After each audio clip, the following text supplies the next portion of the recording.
Anggota jemaat dan simpatisan dari GKI Gatot Subroto Purwokerto, salam sejahtera. Hari Senin yang lalu tanggal 16 Maret, BPMJ bersama-sama dengan badan-badan pelayanan kita kumpul sama-sama. Lalu kita memutuskan bahwa dari hari Senin sampai hari Sabtu kita tidak ada kegiatan gerejawi, tapi ternyata pada hari Rabu Bapak Ibu, setelah kita bergumul bersama-sama, majelis jemaat memutuskan ibadah tanggal 22 dan 29 ubah bentuknya ke persekutuan-persekutuan di rumah-rumah. Bapak Ibu, tentunya keputusan ini bukan cuma sekedar keputusan yang diambil karena takut melihat keadaan sekitar dan lain sebagainya. Tetapi keputusan ini banyak sekali pertimbangannya. Mempertimbangkan himbauan dari Presiden Republik Indonesia Pak Presiden Joko Widodo, dan kita juga mempertimbangkan himbauan dari BPMS, BPMSW, BPMK, dan juga polling dalam grup-grup pelayanan ibadah di GKI Gatot Subroto, grup Asyir, grup lektor, grup komisi ibadah, guru sekolah minggu. Saya sempat polling kan, gimana nih tanggal 22 dan 29 mau kembali beribadah di rumah apa enggak? Bukan diliburkan, ibadah mau nggak bisa diliburin ya. Dan ternyata pollingnya adalah kebanyakan kita ibadahnya kembali ke rumah-rumah begitu ya. Nah Bapak Ibu, bagi kita yang merindukan beribadah dengan tatap muka, beribadah untuk kemudian berjumpa bersama dengan saudara-saudara seiman kita, beribadah di dalam gedung gereja, pasti keputusan ini adalah sebuah keputusan yang tidak sesuai dengan apa yang kita mau. Bagaimana mungkin sebuah makna persekutuan, perjumpaan dengan Tuhan dan sesama itu digantikan hanya melihat handphone? Selama ini, selama kita beribadah di dalam gereja, selalu ada pengumuman, mohon handphone dimatikan. Nah sekarang kita beribadah, malah kebalikannya, mohon handphone dinyalakan. Karena kita ibadahnya pakai streaming, kita ibadahnya melihat video yang dibagikan. Nah Bapak Ibu yang dikasih Tuhan, ini membuat kita tentunya yang tidak terbiasa merasa, aduh kenapa ya ibadah kita harus digantikan. Ada beberapa anggota jemaat yang bertanya kepada saya begini, Pak, apa ini nggak terlalu berlebihan Pak? Hidup mati kan ada di tangan Tuhan Pak. Kalau belum waktunya mati ya nggak mati Pak. Jangankan kena virus corona, kena bom atom aja kalau Tuhan tidak mengizinkan mati, nggak mati. Tentu kita bertanya-tanya bagaimana kita harus menyikapi hal ini. Kok rasanya kita seperti nggak punya iman saja ketika kita memilih mengganti ibadah tanggal 22 dan 29 ini menjadi ibadah di rumah masing-masing. Itu bukan karena kita takut, bukan karena kita patuh, taat pada presiden, BPMS, BPMSW, BPMK. Bukan karena itu. Atau karena kita takut tertular, nanti muka saya tertular bagaimana? Bukan. Tetapi lebih dari itu Bapak Ibu, ada dasar pemikirannya. Mari kita bayangkan bersama-sama.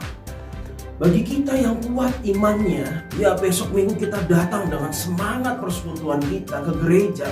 Tapi bagaimana dalam perjalanan kita?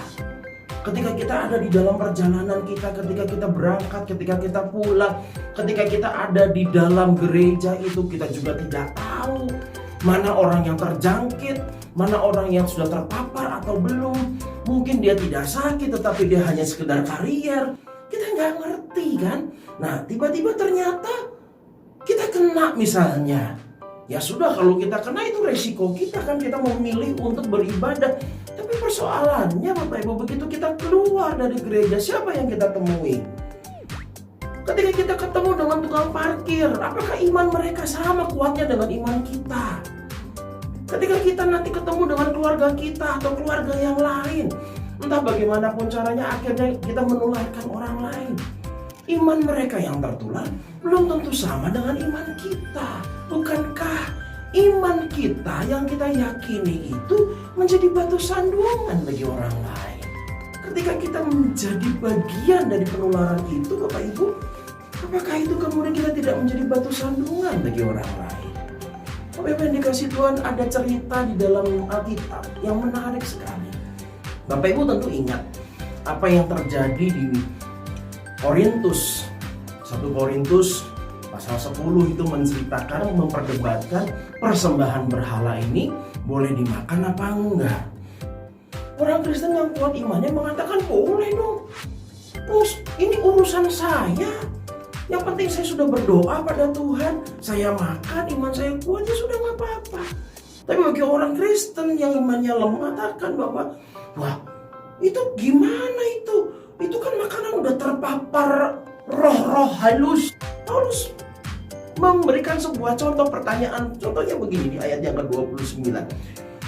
Saya akan baca dengan terjemahan bahasa Indonesia sehari-hari. Wah, kenapa kebebasan saya harus dibatasi oleh keberatan atau hati nurani orang lain? Dalam konteks saat ini, saya yang mau beribadah, saya yang mau menanggung resikonya, saya yang tahu kondisi keadaan kota saya, lah kenapa saya dibatasi sama keberatan orang lain? Kenapa begitu? Di ayat selanjutnya, ayat 31, Paulus mengatakan begini, apapun yang kamu lakukan, saudara-saudara, baik kamu minum maupun makan, lakukanlah itu untuk Tuhan. Ya. Lakukanlah semuanya itu untuk memuliakan Allah. Nah, memuliakan Allah itu yang bagaimana? Memuliakan Allah bagi konteks Paulus pada ayat 32 mengatakan, hiduplah sedemikian rupa sehingga saudara tidak menyebabkan orang lain berdosa, tidak menyebabkan orang lain mempunyai ganjelan di dalam hati. Dalam konteks saat ini, saya mau mengatakan bahwa ketika kita tidak datang ke gereja, itu bukan berarti kita tidak memuliakan Allah. Ketika kita datang ke gereja, justru malah ada orang yang kemudian menjadi ganjel di hatinya dia. Kita nggak bisa dong ngomong, ya udah itu urusan lo iman gue gitu. Bagaimana kita bisa datang ke gereja lalu kemudian itu menjadi ganjelan buat orang lain? Apa sih hakikat gereja? Bukankah gereja itu ada karena persekutuan umat di dalam rumah tangga? Jadi sebetulnya gereja pada hakikatnya adalah keluarga-keluarga toh. Nah sekarang dalam keadaan yang sulit ini kita kembali ke awal mula gereja itu, yaitu keluarga. Kenapa sih kita kepinginnya bersekutu sama orang lain? Ini ada kesempatan di mana kita bersekutu bersama keluarga. Bapak Ibu yang dikasih Tuhan, dalam kacamata saya di hari-hari di mana kita dianjurkan untuk tinggal di rumah selama 14 hari ke depan ini, kita diminta untuk menyalipkan kerinduan kita. Kita diminta untuk merelakan diri kita untuk tidak beribadah di dalam gedung gereja. Karena ketika kita tidak beribadah di dalam gedung gereja, itu justru membuat kita menjadi berkat dengan tidak menjadi batu sandungan bagi orang lain. Jujur saja, secara pribadi saya lebih suka gereja yang normal, nggak seperti ini. Biasanya saya berhadapan dengan banyak orang, saya melihat orang tersenyum, saya melihat orang menguap karena ngantuk dengar khotbah saya. Saya melihat orang manggut-manggut, entah dia tahu atau dia ngantuk, saya tidak tahu. Tetapi sekarang yang saya hadapi adalah kamera handphone. Saya ngomong dengan kamera handphone. Saya keluar dari pastori, mobil ambulan keliling, dan mereka menyerukan, bagi Bapak Ibu yang tidak perlu keluar rumah, jangan keluar rumah.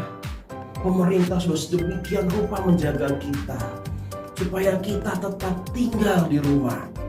Sepertinya ada satu maksud Tuhan juga sehingga mengizinkan corona ini terjadi. Kita terlalu sibuk dengan ibadah kita. Kita terlalu sibuk dengan pekerjaan kita. Hari Senin sampai Sabtu kita sibuk dengan pekerjaan. Hari Minggu kita sibuk di dalam gereja. Dan kita lupa makna utama di dalam kehidupan kita, yaitu keluarga. Ayo kita kembali ke keluarga. Ayo perkuat persekutuan di dalam keluarga. keluarga kuat, gereja kuat. Bapak Ibu yang dikasihi Tuhan, saya percaya kita pasti bisa melewati masa-masa sulit ini bersama dengan Tuhan, bersama dengan keluarga kita. Ayo kita lewati pandemi ini dengan bersama. Tuhan pasti melindungi dan memberkati Bapak Ibu bersama keluarga.